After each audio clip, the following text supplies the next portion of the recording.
The letter arrives in July 1944. You're 23 years old, standing in the motor pool at Normandy, and Captain Harrison hands you the reassignment notice without looking you in the eye. Most drivers go home after DEET day. You're not going home. You're getting transferred. Motor Transport Service. Red Ball Express. You don't know what that means yet. None of the drivers do. They brief you the next morning in a requisitioned French barn. Lieutenant Colonel Laurent Ayers stands before 50 men, and he doesn't sugarcoat it. Gentlemen, he says, we're going to do something the entire German army says is impossible. We're going to supply Patton's Third Army across 400 miles of destroyed French countryside using nothing but trucks and guts. Wheels over rails. Speed over procedure. You against physics itself. The numbers he writes on the blackboard don't seem real. 500 tons daily, 958 vehicles, 23,000 drivers. A one-way highway from Normandy to the front. You've been driving trucks for 6 months. You've never heard of anything like this. Your truck is a GMC CCW 2-ton, nicknamed the Deuce and a Half. It's beautiful in its simplicity. 145 horsepower. All-wheel drive, waterproofed enough to ford streams. It can carry 5 tons, but they're loading you with 7. The convoy manifest says 105 of them artillery shells. Patton's guns need ammunition, and they need it now. August 26, 1944. You pull out of the motor pool at 600 hours. Your road is marked in red on your map.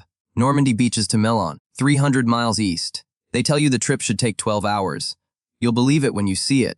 The roads are chaos. Destroyed German vehicles litter the shoulders. Bomb craters force detours that nobody has marked. You navigate by landmarks, a burned farmhouse, a collapsed church steeple, a river where the bridge is only half rebuilt. There are 5957 other trucks on the same roads, all moving the same direction, all honking and jockeying for position. Your sergeant, a man named Willis from Detroit who's been driving since before the war, pulls alongside you at the first rest stop. 20 minutes, he yells over the engine noise. Fuel, water, bathroom if you can find one. No more. There's a convoy leaving every 5 minutes behind us. If we stop, we're stopping them. The fuel dump is organized chaos. Soldiers in oil, stained uniforms pump gas into trucks like they're processing cattle. You pull forward, someone shoves a nozzle into your tank, and 3 minutes later you're rolling again. Your speedometer hovers around 5 miles per hour. Faster than that on this road is a suicide run. Around 1400 hours, you pass the first German prisoners walking the opposite direction. They're escorted by American MPs, and they stop to watch the convoy pass. You watch them watching you.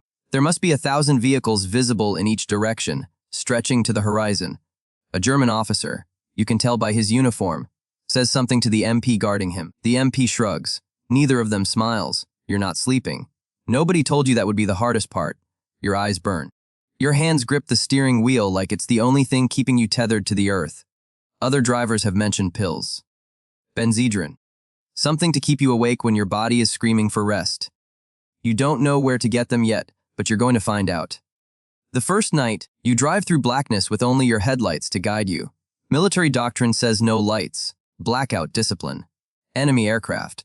But the orders from Ayers are clear, headlights on no exceptions. They want the Germans to see you coming. They want the psychological warfare. Endless, unstoppable, American. Around 2100 hours, your engine temperature spikes. The gauge climbs into the red zone. You pull over, and immediately a soldier appears beside your window. Breakdown, he asks. You nod. He jots something on a clipboard. Stay with the vehicle. Recovery crews coming. They clear the road around you while you sit in the dark, listening to 200 other trucks roar past. The recovery crew arrives in 30 minutes. 2 mechanics who look like they've been awake for days. They pop your hood, take one look, and start disconnecting the radiator hose. Parts shortage means they're not fixing your truck. They're scavenging it for parts to fix a truck ahead of you. Your vehicle gets towed off the road, and a new truck pulls up beside you. Transfer your cargo, the recovery sergeant says. You grab your manifest and your personal bag and move your shells to the new vehicle. The whole operation takes 4 minutes. You're thinking about home, your mother in Memphis, the girl you were dating before you shipped out, your old job at the textile mill. That life seems like a dream someone else had. You've been driving trucks for what feels like forever. Your hands have permanent creases from gripping the steering wheel. By dawn, you've covered 160 miles. The artillery shells in the back are making it to Patton's guns. Somewhere ahead, men you'll never meet are using ammunition you're delivering. They might be alive tomorrow because of what you're doing right now. Or they might be dead regardless. There's no way to know. You just drive. The second day is worse than the first. You're running on fumes and adrenaline. Willis pulls alongside at a fuel dump. You look like hell, he says. Coffee, you nod. He produces a thermos from somewhere. It's cold and tastes like engine oil, but it helps. He tells you stories about the 1920s racing cars before he turned respectable. When you're this tired, even bad stories are good stories. The psychological pressure is different from what you expected. It's not the enemy, it's the clock. The feeling that thousands of men are counting on you to deliver ammunition that's already late. You passed a unit of artillery yesterday, and the gunners were rationing shells, 3 rounds per gun per day. Meanwhile, you're carrying thousands of rounds that should have been delivered yesterday. Around mile 250, you see your first German fighter. Just a glimpse, a dark shape moving fast across the sky. Someone fires from the roadside with a rifle. Everyone laughs. Rifles against aircraft. It's absurd. The fighter disappears. Maybe it was never real. Maybe it was hallucination. You're not sleeping. You're not sure what's real anymore. The radio crackles. All vehicles maintain speed. Any truck falling below 20 miles per hour will be pushed into the ditch. Those aren't jokes. You've seen it happen. A truck with mechanical problems gets tagged by the MP, and the next time a recovery vehicle passes, it gets shoved off the road regardless of whether the driver is still in it. The operation matters more than individual vehicles. Individual vehicles matter less than the system. By 1600 hours on day 2, you reach Melon. The artillery unit commander is a captain who looks like he hasn't slept in a week. He checks your manifest and nods. Good, we were down to emergency reserves. How many more coming, you shrug? Hundreds. Maybe thousands. They're coming all the time. You pull into the supply dump, and soldiers start unloading your truck before you've killed the engine. They're working in teams. 2 men per side, stacking shells on pallets. Your truck is empty in 20 minutes. Someone hands you new paperwork. Cherbourg. Ammunition stockpile. 200 miles back the way you came. Load up with empties and fuel cans for return. You're driving back now, returning empty to reload, maintaining the cycle. Back and forth, back and forth.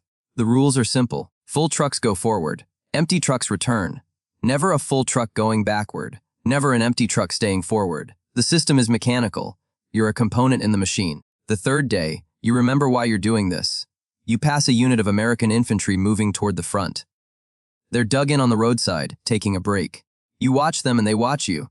You're delivering food, ammunition, fuel, medical supplies. You're the reason they can fight. You're the reason they might survive. That thought keeps you awake better than any pill. A soldier throws a rock at your truck and grins. You wave back. He's got a rifle. You've got a steering wheel. Both of you are fighting the same war, just in different ways. By day 4, you're running on pure instinct. You navigate without consulting the map. You know the route now. Normandy to Melun, Melun to Cherbourg, Cherbourg back to Normandy. 350 miles round trip. 14 hours if nothing breaks down. You never sleep more than 2 hours before climbing back behind the wheel. Willis finds you dozing in the truck cab during a fuel stop and shakes you awake. Take a Benzedrine, he says, handing you a pill. You swallow it without water. Within 10 minutes, your heart is racing and your eyelids snap open. You feel like you're vibrating. You feel like you could drive through a wall. You do drive for the next 18 hours without stopping. The Germans have noticed the Red Ball Express. You hear it through radio chatter. German reconnaissance units are reporting American trucks, moving at impossible speeds, maintaining impossible schedules, accepting impossible losses. German generals are having meetings about your trucks. They're trying to figure out how to stop you. They're failing. By the 1st week of September, the system is humming. 70 vehicles in every convoy, 5-minute intervals between convoys, 1,000 vehicles per hour moving down the Red Ball route. The organization is beyond anything you imagined possible. There are MP checkpoints every 50 miles. There are fuel dumps, maintenance stations, field hospitals for drivers who collapse. There's a system within the system, a machine within the machine. You're not the same person who climbed into this truck in August. You've lost 12 pounds. You have circles under your eyes that make you look like a skeleton. Your hands shake when you're not driving. But you're driving ammunition to Patton's guns, and Patton's armies are pushing east faster than any army in history. On September 10th, you hear that the Third Army has advanced 67 miles in a single day. You wonder if your cargo was part of that. You wonder if shells you delivered are sitting in the breech of a gun that just fired on German positions. You'll never know. That's the strange part about this work.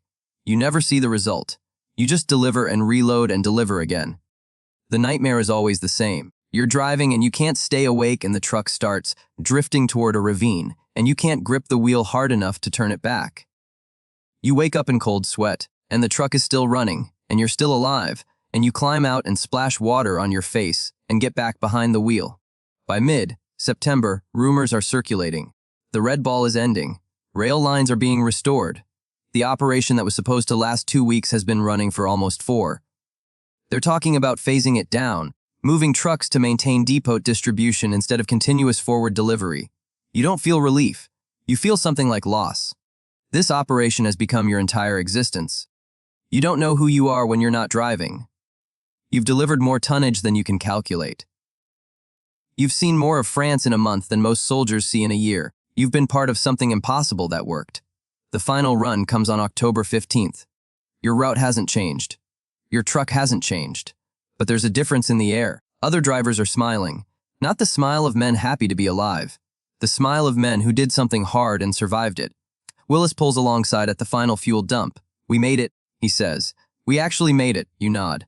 You don't know what else to say. You never see the statistics. You never know that 23,000 drivers moved 412,000 tons of supplies over 122 million ton miles. You never hear the German generals surrender and cite the Red Ball Express as the operation that proved American logistics had beaten German military science.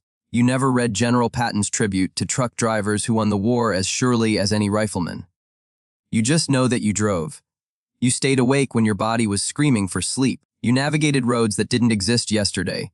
You delivered ammunition to armies that were changing history.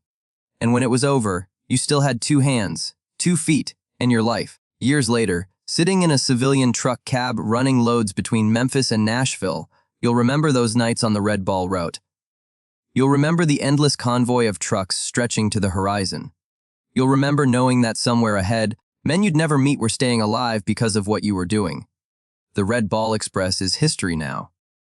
Textbooks and commemorations and a stamp from the Postal Service. But you remember it as something more personal.